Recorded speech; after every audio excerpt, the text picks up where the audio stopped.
اور یہ بات ہر مسلک کے اعتبار سے ہے، چاہے وہ ٹونڈا ہو جائے، چاہے وہ سنی ہو جائے، چاہے وہ وہابی ہو جائے، کوئی بھی ہو جائے، سب کے نزدیک یہی ہے کہ اگر قعدہ کے وقت ہم تشہد نہیں پڑھیں گے تو ہماری نماز نہیں ہوتی۔ تو جس کی نماز نہیں ہوگی، اگر ہم حضور کا نام نہیں لیں گے، وہاں پہ اتحیات میں رب کے ساتھ حضور کا بھی شامل ہے، تو پتا چل گیا کہ اللہ کے ساتھ جو حضور کو جدا کرنا چاہے گا، رب تبارک و تعالیٰ اسے جنت سے جدا کر دے گا، اللہ تعالیٰ اسے جنت سے جدا کر دے گا۔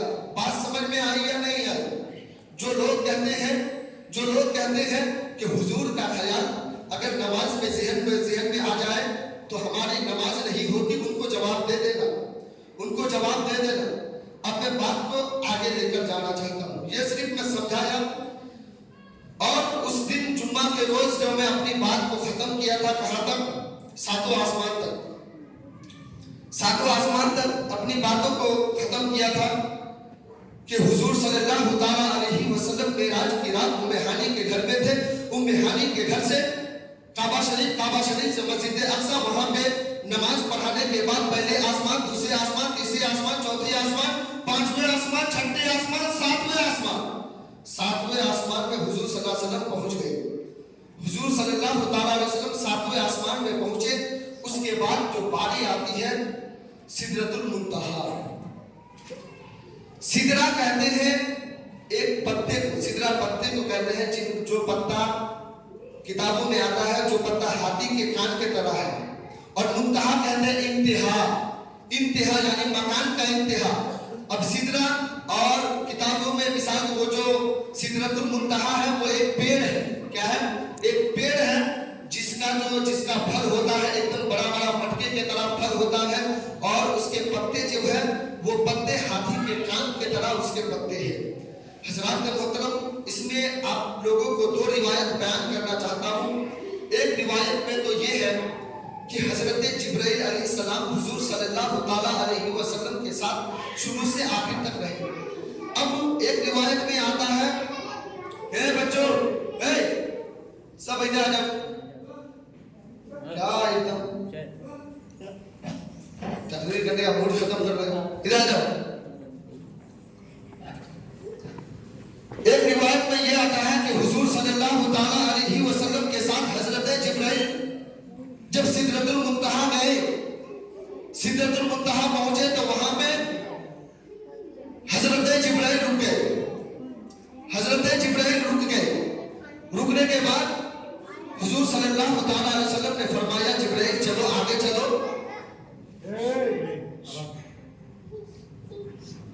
جبرائیل آگے چلو تو حضرت جبرائیل نے فرمایا حضور اگر میں ایک بال کے برابر بھی یہاں سے قدم آگے بڑھایا تو اللہ کے انوار و تجلیات سے میرے پر جل جائیں گے۔ اور دوسری روایت میں یہ آتا ہے کہ حضرت جبرائیل علیہ السلام حضور صلی اللہ تعالیٰ علیہ وسلم کے ساتھ مقام استوا کہتے ہیں جو عرش معلیٰ اور سدرۃ المنتہا کے بیچ میں تھا، مقام استوا۔ وہاں پہ جب حضرت جبرائیل گئے تو رک گئے۔ حضرت جبرائیل جیسے ہی رکے، آقا کریم صلی اللہ تعالیٰ علیہ وسلم ارشاد فرماتے ہیں اے جبرائیل آگے چلو۔ تو وہ حضرت جبرائیل فرماتے ہیں حضور مجھے آگے جانے کی اجازت نہیں ہے، میرا آنا یہی تک انتہا ہے، اگر میں یہاں سے ایک قدم بھی، ایک بال کے برابر بھی آگے قدم کو رکھا تو اللہ تبارک و تعالیٰ کے انوار و تجلیات سے میرے پر جل جائیں گے۔ تو حضور صلی اللہ تعالیٰ علیہ وسلم ارشاد فرماتے ہیں اے جبرائیل تمہاری یہاں پہ انتہا ہے تو میری یہاں سے ابتدا ہے، تمہاری انتہا ہے تو میری یہاں سے ابتدا ہے۔ جب حضور صلی اللہ تعالیٰ علیہ وسلم آگے کا راستہ طے کرنے لگے تو حضور صلی اللہ علیہ وسلم حضرت جبرائیل سے فرمائے اے جبرائیل میں رب کی بارگاہ میں جا رہا ہوں، کیا تمہارے اندر کوئی ایسی بات ہے جس بات کو میں رب کی بارگاہ تک پہنچا دوں؟ تو حضرت جبرائیل فرماتے ہیں حضور میرے پاس تو ایسی کوئی بات نہیں ہے، بلکہ بس میں اتنا چاہتا ہوں کہ حشر کے میدان میں جب رب تبارک و تعالیٰ حساب و کتاب لے گا اور آپ کی امتی جب پل صراط کے راستے سے گزرے گی تو میں یہ چاہتا ہوں کہ حشر کے میدان میں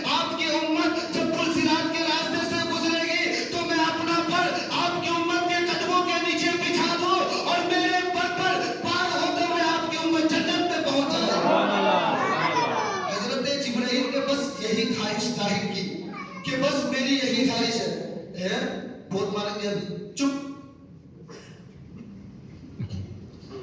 حضرت جبرائیل نے بس اتنی سی خواہش پیش کی کہ میری یہی خواہش ہے. پھر حشر کے میدان میں آپ کی امت جب جنت جائے گی پل صراط پار ہو کر, تو میں چاہتا ہوں کہ آپ کی امت میرے پر کے اوپر سے جائے, میرے پر کے اوپر سے جائے.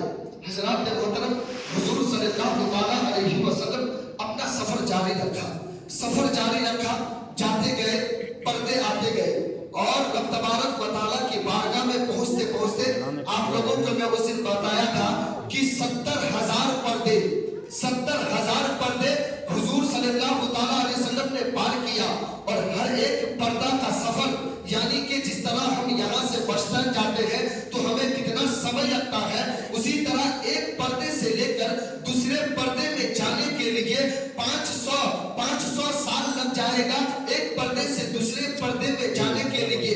لیکن ہم سب کے آقا صلی اللہ تعالیٰ علیہ وسلم پل بھر میں پردے کو پھاڑتے ہوئے, ان کو پار کرتے ہوئے رب کی بارگاہ میں پہنچ جاتے ہیں. جیسے ہی رب تبارک و تعالیٰ کی بارگاہ میں پہنچتے ہیں, حضور صلی اللہ تعالیٰ علیہ وسلم رب کی بارگاہ میں سجدہ ریز ہو جاتے ہیں, اور رب تبارک و تعالیٰ کی بارگاہ میں دعا کرتے ہیں.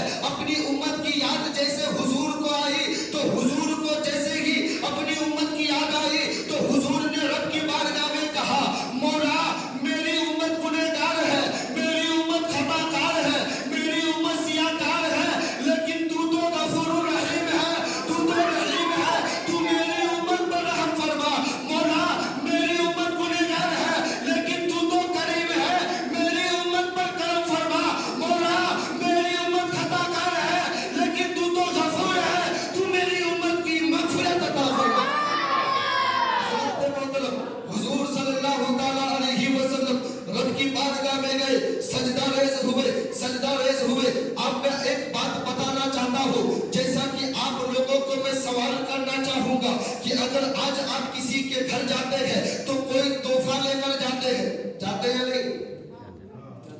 اگر آپ اپنے سسرال جائیں گے تو کچھ نہ کچھ اپنی سالیوں کے لیے, اپنے سسر اور ساسر کے لیے آپ کچھ تحفہ لے کر جاتے ہیں. بات کیا ہے؟ تاکہ دیکھنے والا ہمیں اچھا سمجھے, اور یہ رواج آج کا رواج نہیں ہے, بلکہ یہ رواج تب کا ہے جب حضور صلی اللہ تعالیٰ علیہ وسلم معراج کی رات رب کی بارگاہ میں گئے.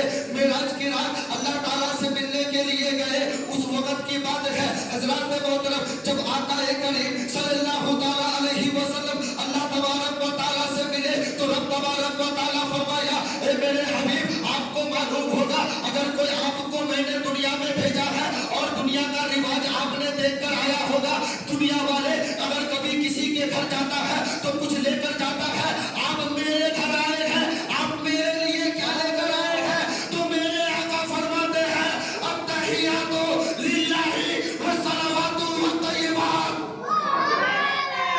حضرات محترم, حضور صلی اللہ علیہ وسلم نے فرمایا, مولا میں تیری بارگاہ میں یہ لے کر آیا ہوں کہ تمام کبھی اور تمام اعمال بس جو بھی کرتا ہوں اور جو بھی لوگ کریں گے سب کے سب اللہ کے لیے ہی, تیرے ہی لیے کریں گے. تو جیسے ہی رب تبارک و تعالیٰ نے اپنے حبیب کی زبان سے سنا, التحیات للہ والصلوات والطیبات, تو رب نے فرمایا, السلام علیکہ ایھا النبی, سلامتی ہو آپ پر, اور آپ پر اللہ کی رحمتیں اور اللہ کی برکتیں ہو. حضرات محترم, اور آپ کو یہ بھی معلوم ہوگا, یہ بھی معلوم ہونا چاہیے کہ یہ التحیات جو ہے اللہ اور اس کے رسول کی گفتگو ہے. اب جیسا ہم لوگ دنیا میں آپس میں باتیں کرتے ہیں, اس طرح حضور صلی اللہ تعالیٰ علیہ وسلم, دیکھو یہاں پہ کھیل کرنے کے لیے بھائی, مسجد میں کھیل کرنا نیکیوں کو اس طرح کھا جاتی ہے. ایک حدیث پاک میں حضور کا فرمان ہے کہ مسجد میں کھیل کود کرنا, باتیں کرنا, فضول باتیں کرنا نیکیوں کو اس طرح کھا جاتی ہے جس طرح آگ لکڑی کو کھا جاتی ہے. تو اپنی نیکیاں ضائع مت کرو. معراج کی رات آج یہاں پہ آئے ہو, جو بھی نیکی کما رہے ہو اسے جلاؤ مت, بس کہ اسے سنبھال کے رکھو, آگے چل کے کام آنے والا حضرات محترم میں کیا بتا رہا تھا؟ التحیات للہ والصلوات والطیبات. آپ نے یہ سنا کہ یہ اللہ اور اس کے رسول کے درمیان گفتگو ہوئی. اللہ نے فرمایا السلام علیکہ ایھا النبی ورحمۃ اللہ وبرکاتہ. جب رب تبارک و تعالیٰ نے حضور کے اوپر صلاۃ و سلام پڑھا تو پھر حضور صلی اللہ تعالیٰ علیہ وسلم کو اس وقت اپنی امتی کی یاد آ گئی. اپنی امتی کی جیسے حضور کو یاد آتی ہے تو آقا کریم فرماتے ہیں السلام علینا وعلی عباد اللہ الصالحین. سلامتی ہو ہم پر اور ہمارے اور اللہ کے نیک بندوں پر. تو اسی لیے نیک بننے کی کوشش کریں. اگر آپ نیک بننے کی کوشش کریں گے، آج کی رات یہ معراج کی رات ہے اور اس رات میں اگر توبہ و استغفار کر لیں گے تو رب تبارک و تعالیٰ ان راتوں میں اپنے بندوں سے زیادہ قریب ہوتا ہے. اگر آپ ان راتوں میں رب کو حاضر و رب تبارک و تعالیٰ کی بارگاہ میں توبہ کریں گے تو امید ہے رب کی ذات سے کہ اللہ تبارک و تعالیٰ اپنے بندے کے کسی بھی جھولے کو خالی نہیں بھیجے گا. جو بھی رب کی بارگاہ میں آج کی رات اپنی جھولے کو پھیلائے گا، رب کی بارگاہ میں سجدہ ریز ہو جائے گا تو اللہ تعالیٰ سب کی خطاؤں کو معاف کر کے انہیں نیک میں شامل کر دے گا. پھر میں آپ کو بتاؤں، اب حضور صلی اللہ تعالیٰ علیہ وسلم جب رب کی بارگاہ میں گئے